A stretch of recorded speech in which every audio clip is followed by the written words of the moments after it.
Bonjour. Donc nous, on est des parents du collège d'Aurec-sur-Loire. On est ici en fait pour défendre l'école de la République, puisqu'à Aurec-sur-Loire, on a une distance qui est un peu éloignée du centre de l'académie. Et on a des difficultés par rapport à nos profs remplaçants notamment, qui ne seront pas là. Nos élèves, ils se retrouvent à avoir des cours qui manquent, notamment en technologie. Alors peut-être qu'on n'est pas les seuls, mais en tout cas en technologie, ils vont avoir cette matière au brevet, alors que ça fait plusieurs mois, si ce n'est plus, qu'ils n'ont pas eu du coup cette intervention. Du fait, on va avoir des jeunes qui vont devoir choisir leur avenir, non pas par envie, non pas par motivation, mais simplement par rapport aux moyens qu'on leur donne. Et la République, c'est pas ça. L'idée, c'est qu'ils puissent choisir avec les moyens qui sont dus, puisqu'aujourd'hui, on parle de réforme de choc, alors que les dus ne sont pas encore là. On n'a pas un prof à chaque fois, ils n'ont pas le nombre d'heures. Toutes les actions parallèles que nos profs mènent et qui fait plaisir aux enfants et qui fait la richesse de notre collège, eh ben, ils sont susceptibles d'être enlevés.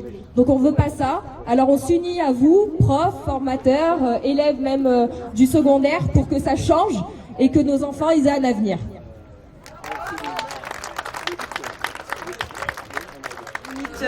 D'académie, on ne peut pas vous envoyer de remplaçants, c'est comme ça depuis 4 ans, on a des courriers et depuis 4 ans rien ne change, les effectifs sont augmentés, les postes sont supprimés et on ne sait plus comment faire entendre le droit de nos enfants en fait. Voilà. 26 heures par semaine, ils ne les ont pas. Les gamins vont au brevet cette année, ils ont eu en tout et pour tout sur 4 ans, 6 mois de techno.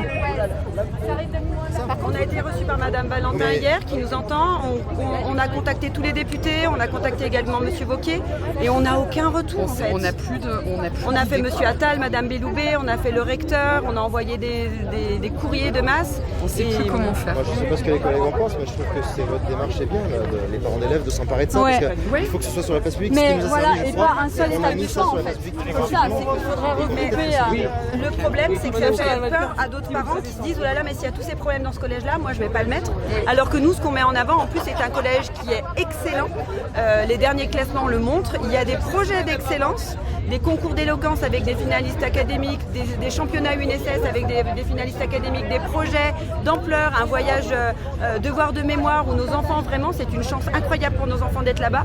Et pour autant, personne n'entend qu'ils n'ont pas leur quotité d'heures. Et ça, c'est un droit et on ne sait plus comment faire l'entendre. On a contacté le défenseur des droits qui nous dit que ce n'est pas dans ses attributions. On ne sait plus comment faire entendre le droit de nos enfants et